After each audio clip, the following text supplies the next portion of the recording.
Hello and welcome to Concert Pipeline. I'm Steve Jones. Today on the program we have Savoy Brown. I had a chance to interview their drummer, Garnet Grimm, and had a really good chat. We had a great chat. And for those that aren't familiar with Savoy Brown, it's a band and that's been around for a really long time, since the 70s really. And their lead singer, Kim Simmonds, actually just recently passed away in December, and so today I had the chance to talk to Garnet about his portion of the band since he joined in around 2009, and the new album that they're releasing, posthumous for Kim, and so many other things. Really great chat. So we'll get into that in just a few minutes. Before we do, catch everybody up on what's going on in my world. Let's see, where do I start? I guess I'll start with today. Today I'm recording this intro and the outro on Super Bowl Sunday. The Super Bowl hasn't happened yet, so I'm not sure, if the Eagles have won. I'm assuming they did. Just going to call it, and I could say otherwise in a different recording, but I'm not doing that. I'm calling the Eagles. It's a popular take. So should be a good game. We'll be watching it by myself, I think, because I have a couple friends who live in Vacaville and they are interested, and I'm mildly interested in that it'll be something to do, and so I'll watch it. But we'll see what goes on there. But earlier today, I went to Napa and visited my buddy Joe, and we got a good bike ride in, first of the series for leading up to our century ride that we're doing in May.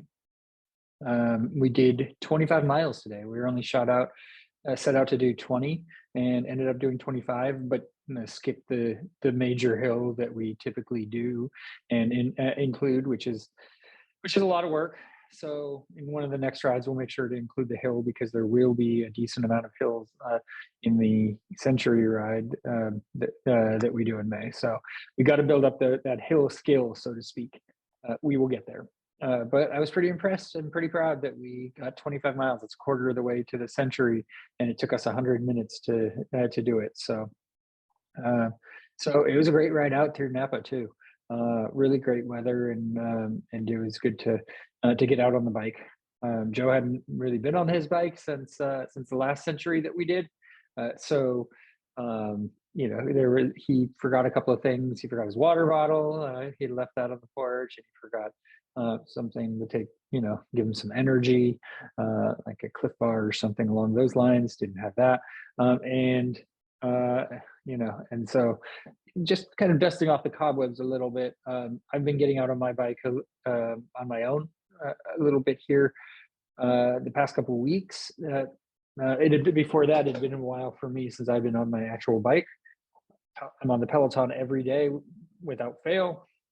So that's, I'm not used to the pedals, but getting outside on actual bike is a different ball game for sure. So I'm going to be trying to transition to more outside rides. I do Peloton every day, sometimes multiple times a day, and I don't think I'll stop doing Peloton every day, but I think I'm going to be building in more outside rides.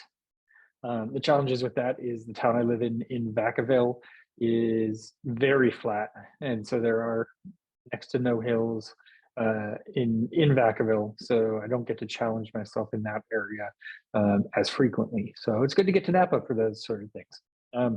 But I'm not too worried about it. At the end of the day, I know we'll be fine. We did this century last year, and we built up to it, progressively leading up to the actual ride, and did very well. So I'm pretty happy with how that turned out, and know that I can do it again, and Joe will be able to as well.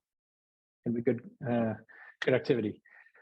Next weekend is President's Weekend, and Joe and I, along with some other buddies, are getting out for a late goose hunt. So I'm going to actually go on a hunt and shoot some geese, which is pretty cool. I've only ever shot one goose, and so I'll be actually able to shoot some more on this upcoming hunt, which will be a lot of fun. And then save a lot of the meat to make duck sausage and other things. So That's my plan. That's what I got going on. And then I think we're going to barbecue on President's Day. Yeah, get the kids together. Um, that's the scoop of things. We're coming up on episode 400 in probably about a month and a half or so. I need to start planning what that looks like. I try and do something fun for each centennial episode, and I have something I'm working on, but we'll see how it pans out. So that's enough rambling. Probably at the top, we can go ahead and bring Garnet Grimm on in from Savoy Brown and hear a little bit about his upcoming in music and what brought him to Savoy Brown. So here's Garnet Grimm. Garnet, how's your week going so far? How's your day? So far, so good. Busy. Everything's good though. But I live in New York, so we're just getting through with a cold snap. So it's 40 degrees out there today. It feels great. Feels like it's summer to us, That's summer right now, right? So have you been holding up okay through all the cold? Yeah, been doing pretty good. Yeah, thank goodness my heater works and we're all good. So yeah, actually we haven't had a bad winter up here at all this year. It's been pretty good so for us. Where are you? You're in California? I'm in California, way out west in the Bay Area. Gotcha. So, yeah. Have you lived in New York your whole life, or is? Yeah, my whole life. Yeah, I've been in New York my whole life. I'm in the central New York region, so I'm above New York and below Canada. Above New York City, below Canada. Yeah. Below Montreal. Not bad. You get up to Canada a decent amount though? Yeah, in fact, I was almost there just Saturday. I did a regional gig with a guitar player friend of mine, and I had to play a casino at the Mohawk reservation at this casino, and it's really literally just 2 miles down the road from one of the crossings. So yeah, I was right there. I was only about 45 minutes from Montreal just Saturday. So yeah, I've never been to Canada, so but I've wanted to go. It's just one of those places that seems pretty cool. Yeah, and you're on. Well, it's all beautiful to me. It's a beautiful country, but Victoria, you're on the good side. You got Victoria and British Columbia on your side. That's good up there, man. Are there rival sides of Canada? Like, do they kind of does the West Side claim to be better, or what makes the West Side better? Well, I'm not sure, but I think what I think is beautiful is when I've done work up there is I've lived in this area where since I was a child I've traveled up to Ontario, and so I know Toronto, Montreal, Ottawa. I've been to all of those, but I was just blown away when I went to British Columbia. Man, it's just beautiful up there, and mountains. Oh man, it's just beautiful. Yeah. So in the summer, it's really beautiful, man. I'm sure you've gotten to see a lot over your years touring with bands. I mean, what are some of your favorite places to visit? I don't know if it's because my name is Grimm, but I do love Germany. Yeah. I have a German name, so I tend to. It's weird. Maybe it's something inside you, like maybe it's something in your DNA. But when I get over there is a weird feeling. Like I have a feeling like I'm home. Like, oh, this is very comfortable to me. But although I cannot speak German, I can't speak. No, if you don't, I have a few words that I know, but not very good at it. But I really like London. Wales is a good area. We talked about British Columbia. Yeah, some of those are the most fascinating, to me, probably the most really interesting, fascinating places I've traveled with bands is also, but on another, I would treat it differently. In other words, I don't think I could live to live in these places, but it was cool to go there, like Brazil, South America, and I went to India. I was in a couple of cities in India, and it's beautiful in India. There's a lot of beautiful things, but man, you really feel like a fish out of water there, boy. Yeah. What made you feel so different in India? Well, there's so many languages, it's hard to, I'm sure you could adapt if you were living there. In fact, I know there's a lot of Western people that go there and live there, but um, I just think it would be harder to find your niche there, for me personally. But, um, just because there's so many different languages and dialects, and it's very crowded. The places were, they were very, very crowded. Mumbai, which was Bombay, was extremely noisy, loud, and very confusing. And I felt a little threatened, not threatened for my life so much, but I mean, we had some handlers that were there and said, "Hey, you got to be careful because people do look for guys like you, and they'll snap your passports and whatever. So you got to be careful." So stuff like that. So that would make it harder for me to to adapt. I mean, I'm sure you could if you were really into it. You know what I mean? There's people that do it, but then there's beautiful areas. Goa is absolutely gorgeous area, but Yeah, but you have New York. New York's home, and yeah, New that's York's good. home. Yeah, I yeah. speak the language. You do. Yeah. So let me ask you about kind of growing up and kind of the musical environment in your household as you grew up. What were your parents playing a lot? I know your dad was a musician. Yeah, Tell me yeah, about that. that was the big one for me. My dad was my hook. Really, he was also a drummer.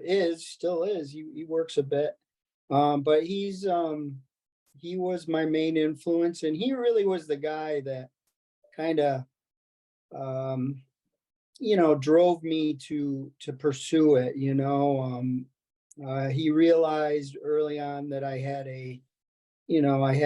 I had it in me, and so he sort of tried to nurture that as best as he could, as busy as he was. So but he was always bringing in new music or whatever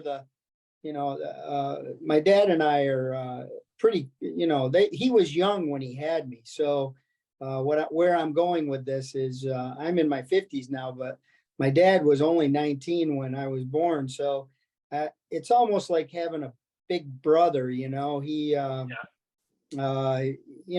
in that kind of 60s time frame when there was a lot of stuff happening with music, our music, blues, rock, and stuff like that. So so I always had that stuff in the house. It was always coming in and out, either on records or 8 tracks or something. So even I remember a 7, 8 year old boy, I'd be, if I was on my own, for example, my parents were working or out of the house, I'd find something that my father left around. I go, "Oh, what is that?" So I'd start flipping through the records, So yeah, so he helped me along, and I got lessons. I took lessons both formally and with him. He showed me as much. We used to spend time together, and he would show me grooves and stuff like that. And so yeah, it ended up being a pretty good education for me. And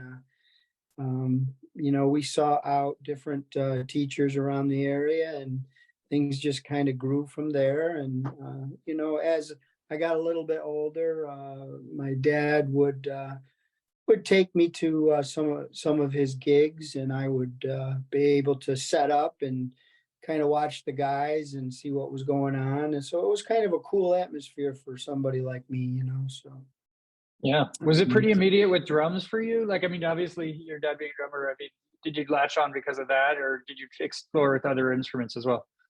Yeah, it was pretty immediate. I fooled around with other things, later on, I started to fool around with the guitar a little bit. I always had I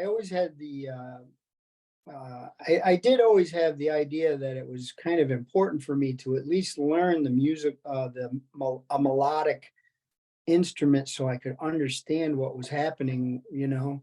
So I did fool around with guitar a little bit, and when I was in college, I was a percussion student and not a drum set person. So when when you were when you're a percussion student, part of my curriculum was I had to learn marimba and piano. So I did fool around with all of those things, and I really didn't become good at any of them, but it did expose me to a melodic instrument. And but my real love, I have to tell you, was I just always went back to playing drum set. And I just really love that. And probably the influence with my dad, but it sure did help having drums in the house all the time. So, Yeah, and parents who didn't mind you banging on them, because it's, yeah, you know, right. found Exactly. that's a particular type of parent, right? That you have to Yeah, be real lucky exactly. to get those Exactly, parents. exactly. My mom was a good sport about it, but there were times when my father would say, "Okay, man, we got to you got to put something on those because you're driving mom crazy." So, I would put pads on them and blankets and pillows and everything. So, Yeah, yeah, yeah. made it through. And so, did you have high school bands or bands in college that you were a part of, and you got to kind of have that dynamic with other guys and get out and play shows? Yeah, yeah. Well, I did both. I did the concert jazz ensembles when I was in high school, and then also in high school is when you start fooling around with friends who play instruments and in their garages and basements, and yeah, I started to play my first kind of early gigs at that time too. Yeah. Parties, graduation parties, I remember playing, and with guys, and that we would just get together. And of course, you were always serious that you were going to this was going to be a serious band, but it never never formulated into that. So for me anyway, I always ended up moving from one band to the next after that. And so yeah. Yeah. Tell me about the first band that you toured with. Like you were able to get out of your central area and actually do some shows together.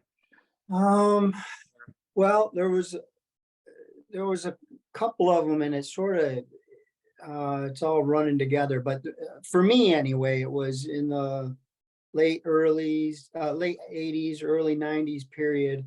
And there were some regional bands from this area, actually. And at that time, we had a very strong blues society, we had quite a few blues bands, and they were quite good, actually. They were different styles of blues. You had a couple of guys that were playing kind of swing style, and then there were a couple of Chicago guys, and some guitar players at that time. That, of course, at that time everyone was looking up to Stevie Ray Vaughan. So we had a couple of those guys that were, they wanted to be Texas guys, even though they lived in New York, and so I had a good opportunity to jump on a couple of those bands. And one of them was a young lady. Her name was Kim Limbo. She lives in San Francisco now, actually. So, but Kim, I toured with her a little bit, and I ended up going to Europe with her. And the reason she's important is because the guy that was managing her was a mutual friend of Kim Simmonds. So that's how I ended up meeting Kim, was through the guy that was managing her. I'm going to turn that off. So, yeah. So that's how I ended up getting hooked up with Kim Simmonds, was this other girl who was getting managed by this mutual friend. So Yeah, yeah. And was there a particular concert that you remember seeing as when you were young that kind of was, or like, aside from your dad's influence, that were like you helped you make that decision that like this is what I want to do? Like, do you remember seeing any um, really great bands? well, yeah, besides my dad's influence, there was a couple of big shows that I can remember going to or seeing anyway. At that time, even though it was, I did latch on to a lot. I was more at that time, more.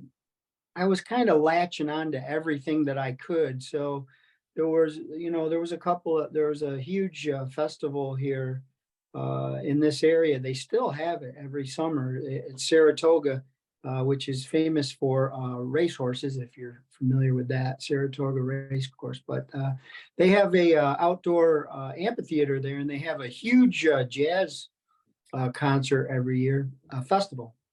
Runs for like 3 or 4 days.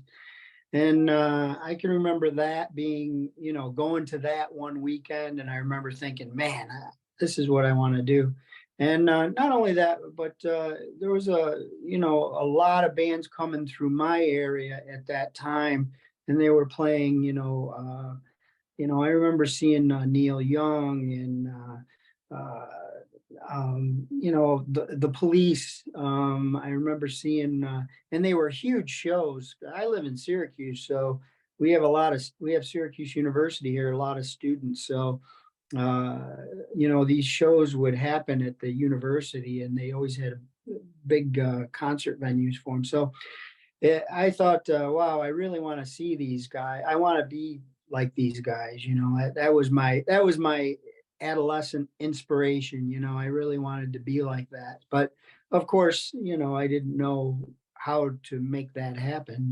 So, but Yeah. I just kept plugging away here in this area, and it kind of grew. I kind of, you do networking, it kind of grows. You get to know somebody that knows somebody that knows somebody. So Yeah.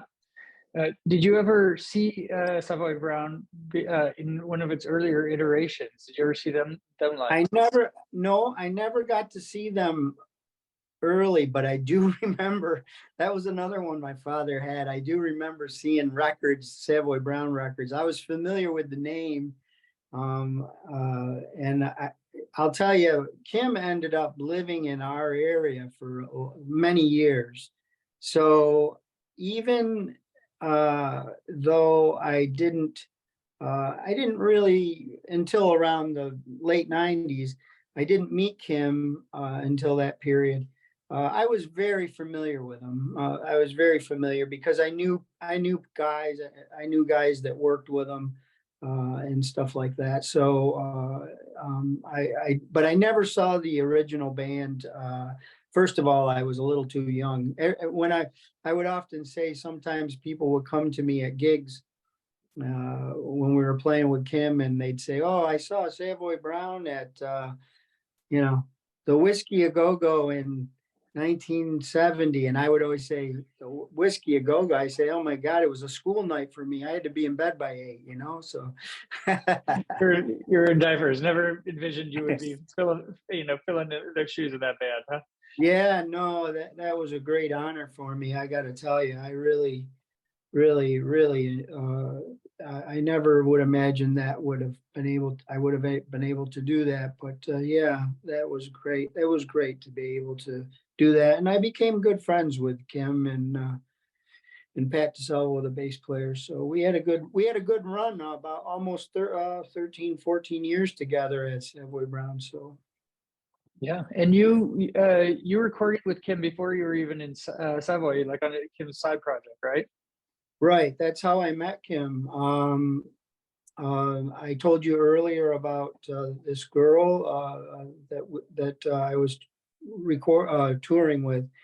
The individual that managed her was a mutual friend, and I knew him. and he knew Kim and had worked with Kim on a couple of projects. And he said to me, would you be interested in going out to Kim's place, to work on something? And of course, I remember the first time he said it, I went, Kim Simmonds? I said, yeah, of course, so, of course, at that time, I was very aware of his history. And I mean, he was already legendary to me and a lot of people.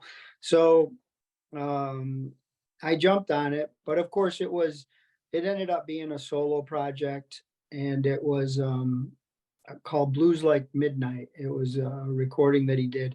So it was mostly an acoustic record, and Pat ended up playing on it. But that was what's important about that particular record was that was really the first time that Pat and Kim and myself, we actually got together and did some recording. And it was kind of it wasn't a real high pressure thing. It was very, we kind of flowed right in there real easy. The things just went very easy for us that day, and we had a good time. And you could kind of tell right away that, wow, it clicked pretty good for us, and so, but that thing moved on. He did put that record out, and it was a few years later that we kind of kept in touch. The three of us did, sort of just by osmosis, I guess. It wasn't really, we didn't plan a lot of things, but we would run into each other from time to time, or hear about what each other was doing. And so we would eventually get together, and Kim had a few acoustic gigs that he would book when he wasn't touring with Savoy Brown at that time, in the 90s and 2000. He was touring, but I'm saying when he was off, he would sometimes book a couple of gigs here and there, and they would be regional gigs. He would, whether it was a festival or a club or something, he called Pat and I and said, would you guys be interested in doing it? And I said, of course. We tried to jump on it. So then we go out to Kim's, and he has a little studio out there at his house, and we would play and rehearse and get ready for those shows. But once again, we always felt like it had a nice vibe to it. It wasn't really nerve-wracking, or there wasn't any. We were getting along really well at that point. So I think when Kim got a chance when he felt that it was time to change the band, for one reason or another, we fell into it. It wasn't, it wasn't really a planned thing. There were no auditions. I kind of just went out there, and I remember I learned, what happened was Kim had a bass player who had some health issues, and Pat was going to cover the gigs, I remember. And Pat called me and said, look, I got to learn all these tunes. And I said, yeah. I said, good for you, and he said, would you help me do it? And I said, of course. So I learned a lot of the tunes from the set, and I went out to Kim's and we rehearsed them so Pat could get ready for the shows that were coming up. And so it was shortly after that that Kim wondered if we could do it, So yeah, so that was that's how that came about, and it was great. It was a good experience. So yeah. And how many albums did you do with Savoy? I think I did 11. That's a good question, and I even tried to write them down. And of course I can't find it, but I think I did 11. all together. Yeah. The first one was Too Much of a Good Thing. Is that right? Maybe. No, I didn't do. Okay. I didn't do that one. Too Much of a Good Thing. Or was it Voodoo Moon?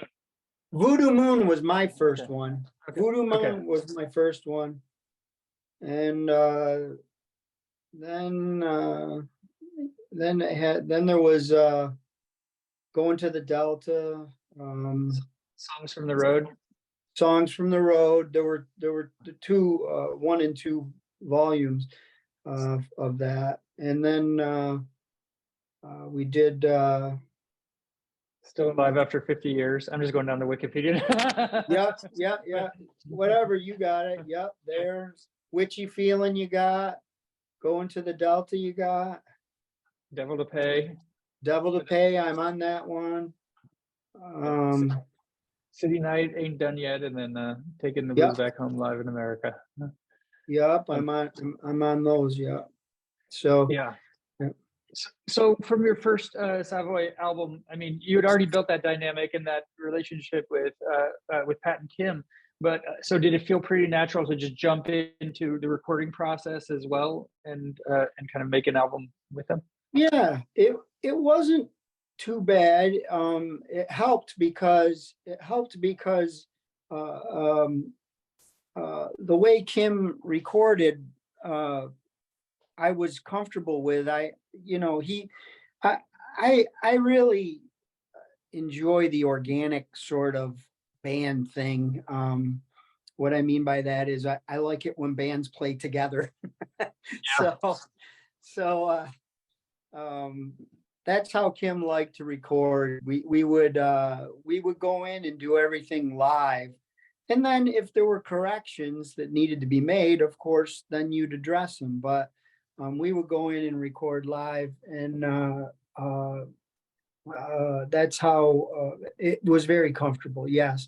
And he had he was serious about being prepared, though. I mean, it wasn't like you just went in on a weekend. I mean, by the time we usually went in, we had played those songs quite a bit. So, he might throw a curveball at us here and there, but for the most part, he was prepared to go into the studio, and and you were expected to know your parts, and for that reason, I think it went well, and recording was quite. He worked fast. Kim worked fast. I can tell you that. I mean, it was like, okay, come on, we're gonna do this. Let's do it. And so, I mean, sometimes he would book a week, and we'd be done in 2 or 3 days, and so and that was because it was work time when you got there. It was serious business with him. So yeah, and sometimes Kim would stay. I remember the last studio thing we recorded with Ben Elliott, who do you know Ben at all? Do you know that name? He recently passed away as well, but he had a studio in New Jersey, and called Showplace Live, and he worked with a lot of people. He worked with Keith Richards and a lot of guys that were. I think he did something with Eric Clapton. I mean, you could probably Google Ben and see the people he worked with, but. We had done 2 or 3 records with Ben Elliott, and I do remember that Kim would book a week or so, and we would lay down our tracks, Pat and I, and we would often drive home maybe on the 3rd day or something, and Kim would stay another day or 2 and finish any vocals or any guitar stuff that he wanted to add or stuff like that. So, so yeah. Yeah, I'm wondering if Kim, I mean, I'm sure you guys have worked together so long, but if he shared any stories about any of his tours with like Kiss or ZZ Top from back in the day, like was there anything that he shared? Well, I used to say, man, Kim, you better write that book. I'm telling you, he's got more stories. Yeah, they were all fun stories, driving. He would, I would often try to get him to talk about stories with, I would, and some of them I was, it was an education for me because I did not know some of the things. For example, I did not know that I think the first tour that others did was with Savoy Brown. I think the first tour that Kiss did was with Savoy Brown. Wow. And um, and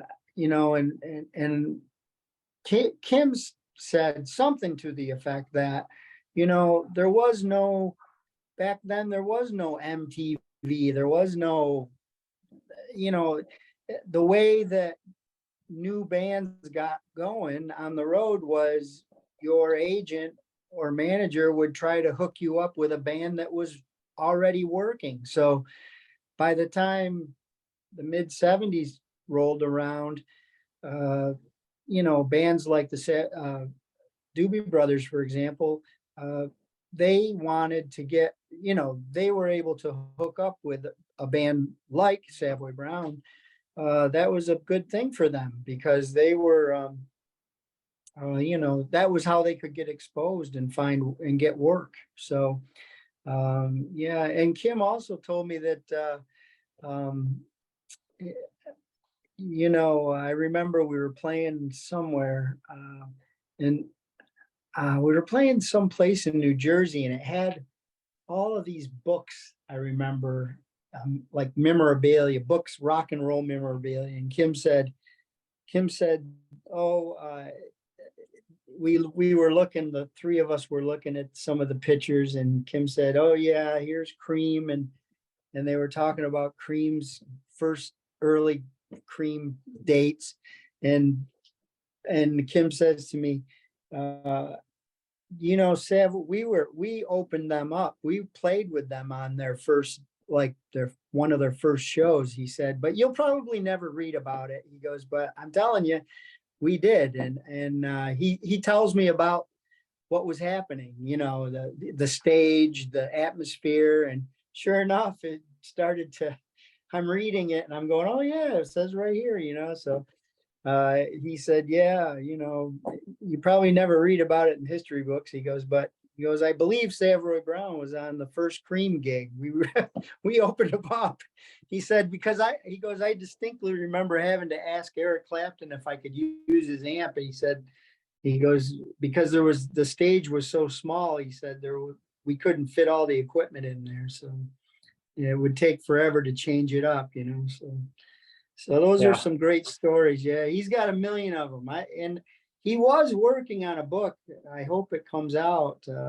But I do remember saying, "Oh man, I hope you get that book out because that's a history. That's a history lesson we could all benefit from." So. Oh, for sure. And that's the great thing about podcasts now, right? Is we get to, kind of chronicle some of these stories, maybe not in book form, but but kind of hear Right. some of the great things that happened from back then, where we didn't have a platform like this, eons ago. So, Right. uh, Right. yeah, so it's pretty cool. Yeah, so let's talk about the new album, Blues All Around. I want to kind of know the process of how it came together and how it closed out. And obviously, we lost him, but at what point did that happen in this process, and kind of where did the album, Yeah. close out? So Close out. this was the only record we did this way. As I mentioned earlier, we always tried to be very organic, um, with the process. Um, but this particular time, Kim was, he had already had the songs. So he was already, this was planned. He was planning on doing a record long before, he started to get ill. But what I think happened was, if I can remember the whole, in order how it happened, he started to get sick in maybe August, I think, of of that year, 2022. So, or 21, 2021. So, he had the songs, but he was trying to deal with the health issues. He didn't have the energy that he had before. So I remember him calling me and saying, "Hey, do you think we can do it this way? I'll send you the demos, you and Pat, and I'll also send the demos, the exact demo to Ron Keck at a studio here in Syracuse, buddy of ours we know. And will you guys go in?" And so Kim had already had the guitar parts and the basic melodies and the lyrics, kind of the form of the song was already there. And so we went in, and Pat and I did lay down our tracks together. Both of us played together. And but Kim was not there that particular day. The next day, Kim came in to see how things were going. And we worked on some things together that day. Um, but what was so different was we were building it from the ground up versus just hitting it live like we had normally had done. And so that was a different process for me. I had never done that way. And but I did have, in my mind, I had questions, is this going to work? And, but I think it did. I think it worked quite well. And we were able to really, for one thing, it does give you an opportunity to mess around with other ideas, whether it's lyrically or, instrumentation. I remember Kim added some keyboard parts, harmonica. And I also was able to, even though I had done it in the past where I had added percussion, for some reason I got other ideas, by talking to Kim and the sound engineer, Ron Keck. And, it would come up, hey, tambourine would be great in this part, or, congas or a bongo part or something would come up. And so we started to add that kind of stuff later.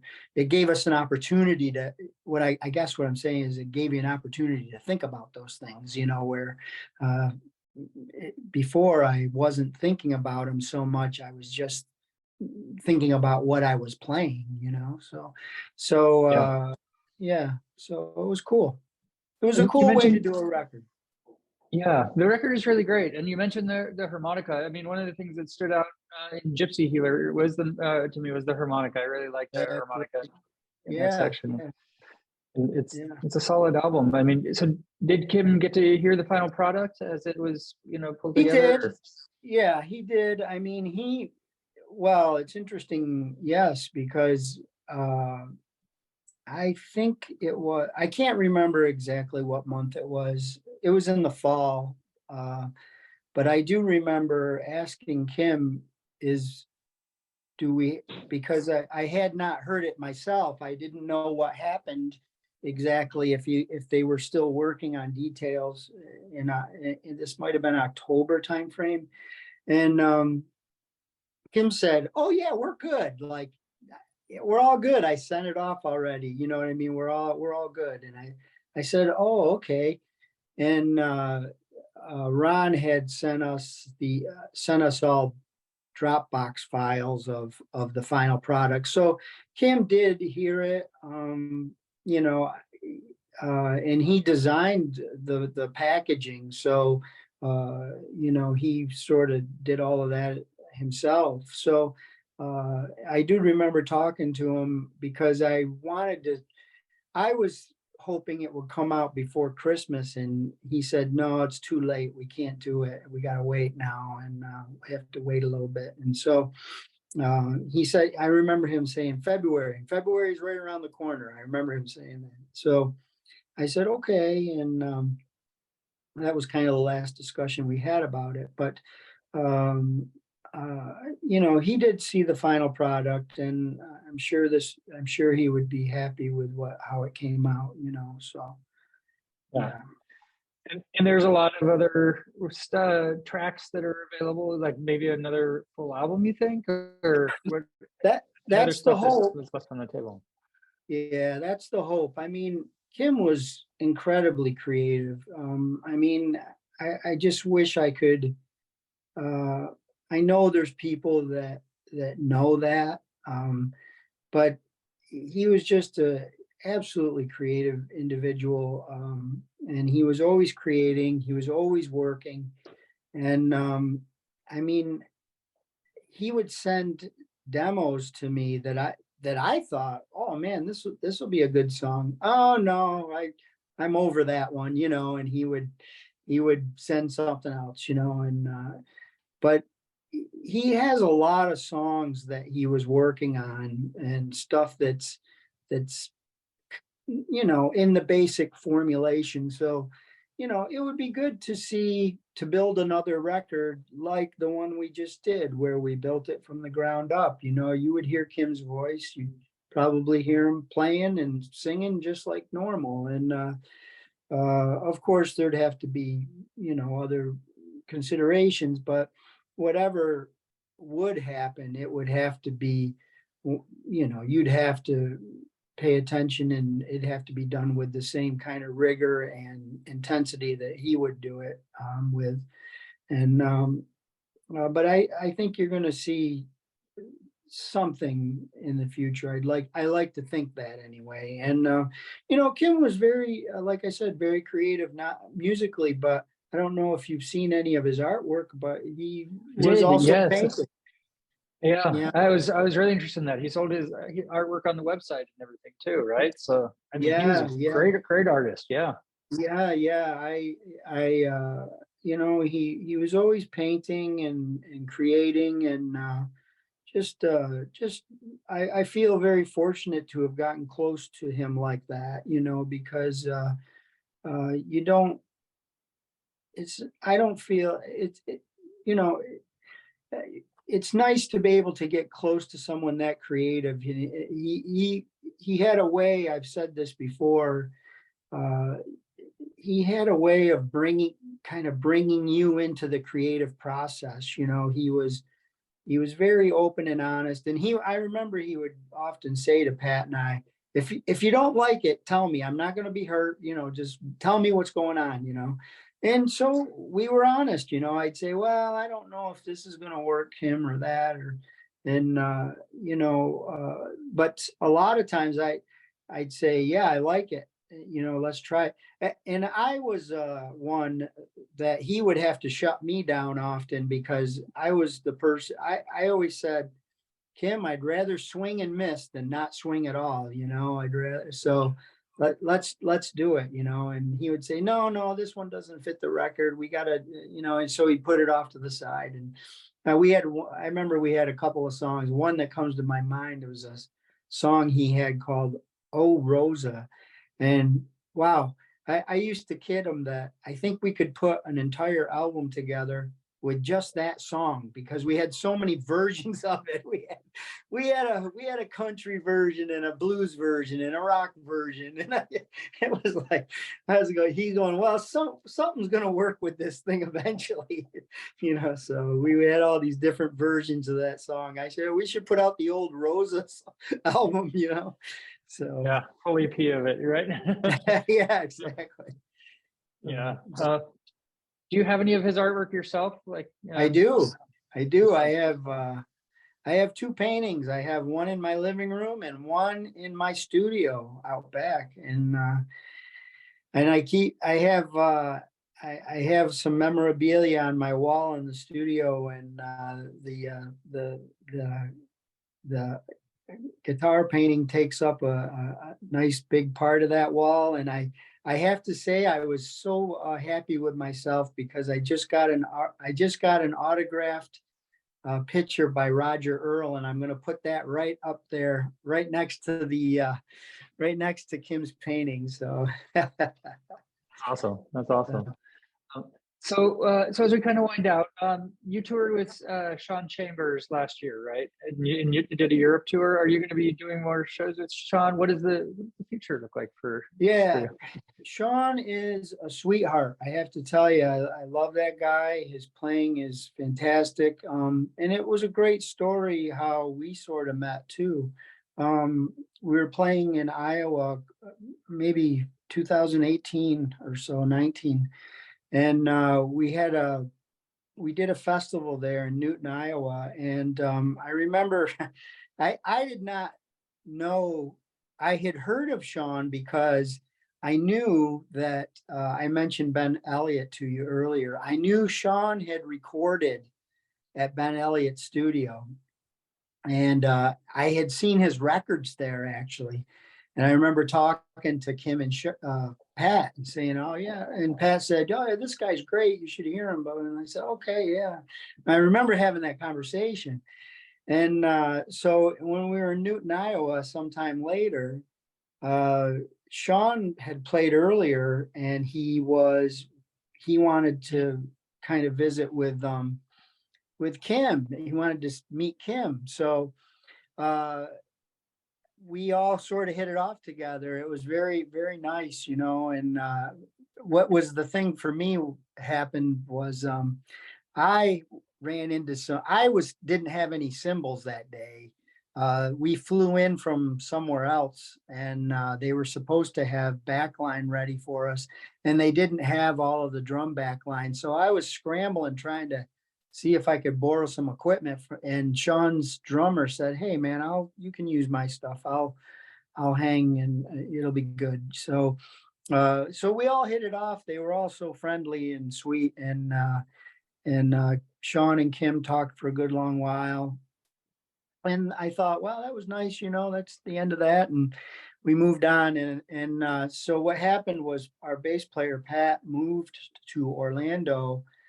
And Sean, being from Florida, um, Pat would run into him occasionally, went out to see him play. And you know, they sort of hit up a friendship. And Sean asked, you know, when he realized what was happening with Kim and we weren't touring, Sean was putting together a European tour and invited Pat and I to play, which I thought was just incredible. You know, that was really nice of him, you know. And so, but I have to say it was a nice fit. You know, we really got on. And Sean's a sweetheart. I don't know if you know him, but if you get a chance to interview him, he's very, very genuine guy. And he's a great guitar player, great singer, great songwriter. He's a package, this guy. And I hope I can continue to work with him. We're trying to get it off of the ground, the three of us. And for me, it's an extra bonus because I get to play with Pat again, you know. And I was really, you know, just heartbroken when I felt like, you know, Kim's passed. And you know, you definitely had a feeling that something big is changing in your life, you know. And so but it helps a little bit when we did the tour together with Sean, because you know, 2/3 of Savoy Brown is still working, you know. And we play good together. We fit well. And I think we did a pretty good job for Sean, you know. And so I'd like to see that continue. We're trying to book more dates. I'm going back down in March to work with them, and I'm going back down again in June to work with them. So we're trying to get things off the ground. Yeah. So, and I have to say it was great when the tour we did with Sean. We were in contact with Kim quite a bit, and we all four of us would get together and huddle around the phones and talk. and it was nice, it was nice. So this is a nice transition for me and for Pat, because we both get to work together, and we get to, not do the same stuff, but we get to do some similar kind of stuff. It's a rock blues kind of thing, and it's really enjoyable. And in fact, we're trying to do, Sean wanted to incorporate a couple of Savoy Brown songs. So we're doing Street Corner Talk, and we did Cobra. We've done a couple of them. So yeah, so hopefully we'll do some more too, in the show. So That's cool. Cool little tribute to Kim, right? So yeah, definitely. Definitely. And Sean, he talks it up. He says what's going on, and this is we're doing these songs for Kim, and so it's a nice tribute. Yeah. So yeah, I dig it. Well, Garnet, I want to thank you for taking the time today. I really appreciate it, and I enjoyed our conversation and learning your side of Savoy Brown and all the stories that you have along with it. That was the interview with Garnet Grimm here on Concert Pipeline. And that takes us to the final segment on the program, the music news.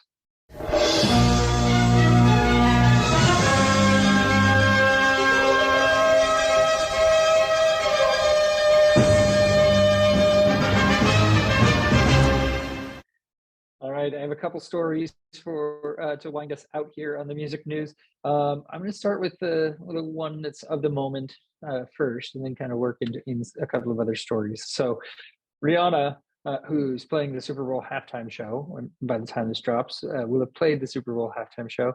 She's already changed her halftime show set list 39 times, and so she's kept mixing it up.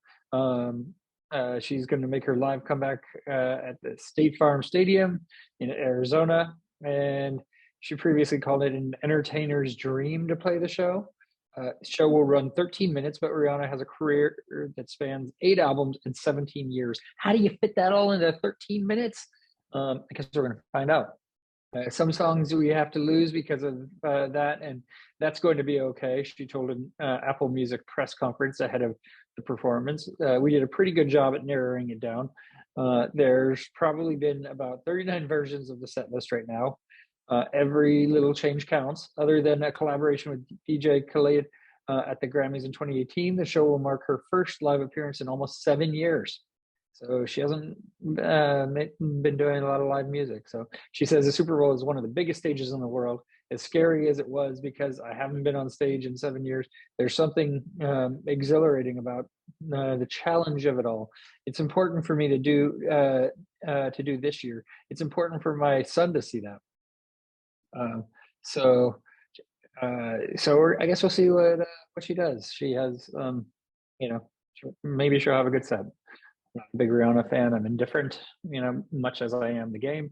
I watch it for the entertainment, and and see who she brings out to collaborate with, if there are any guests that are added. So, all right, Linkin Park, a band that you wouldn't expect to be in the music news because Chester Bennington is no longer with us, but they shared a previously unreleased track titled "Lost," which was recorded during the band's sessions for their sophomore album, Meteora. So this is an old song that they brought back.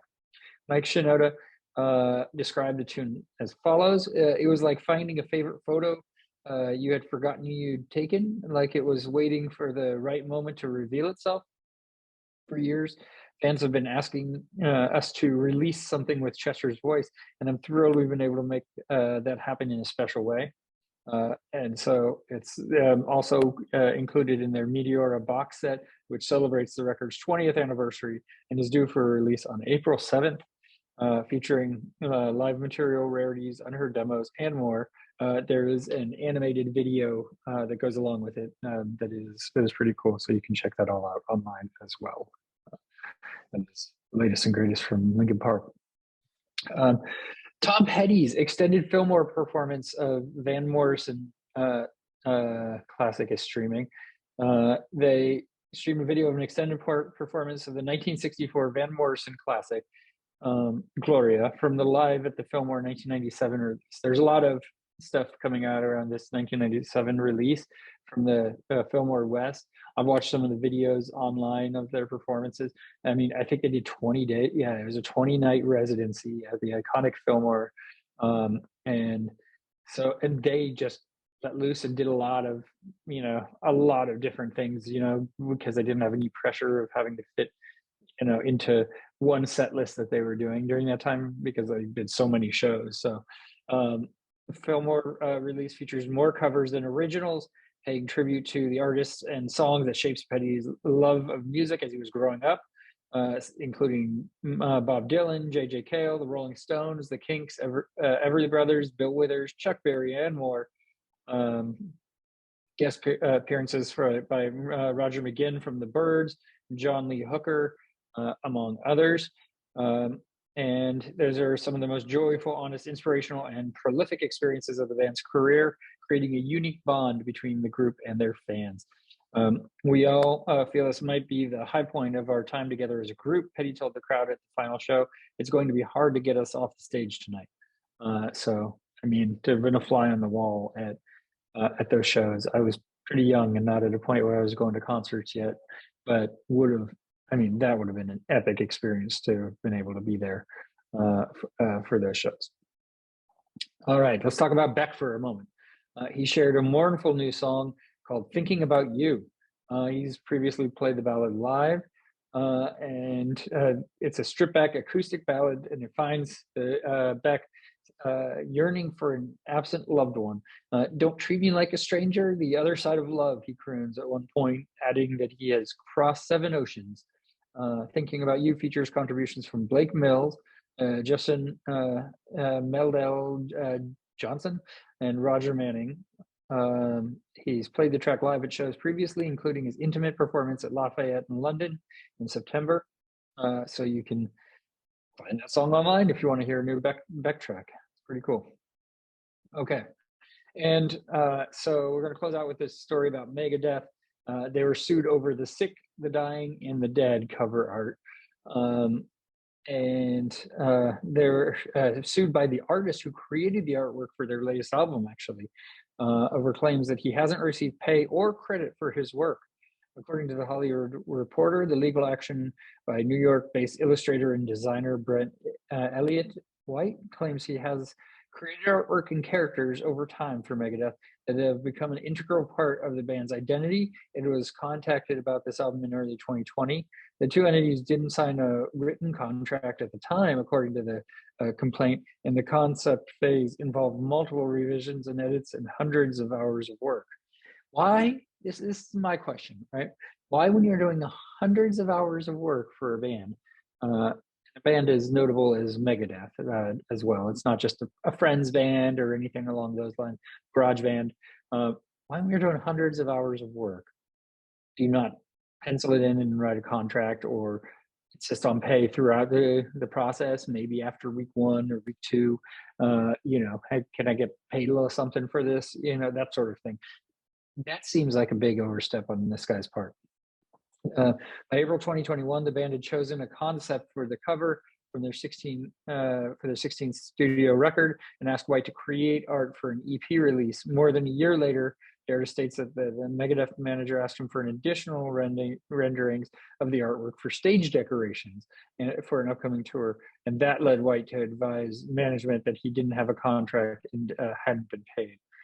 So he's suing Megadeth, UMG, and others for copyright infringement, and is asserting multiple claims under New York's Freelance Isn't Free Act for these issues. So, I mean, I think he probably has a case, but it's not a strong one. It's definitely not a strong one. So get it in writing, folks. Get it in writing. That's the moral of the story. So that is where I'll leave that. Thank you for tuning into Concert Pipeline today. Check us out on the socials, Instagram and Facebook. Don't do Twitter anymore. Twitter's gotten a little bit ugly. Don't need it. Just do Instagram and Facebook. You can check us out there. Subscribe on the platforms, all the fun stuff. And I'm not sure what next week's pod will hold, if there is one yet, but more to come in the works right now. So for all of us here at Concert Pipeline, I'm Steve Jones. We'll catch you next time.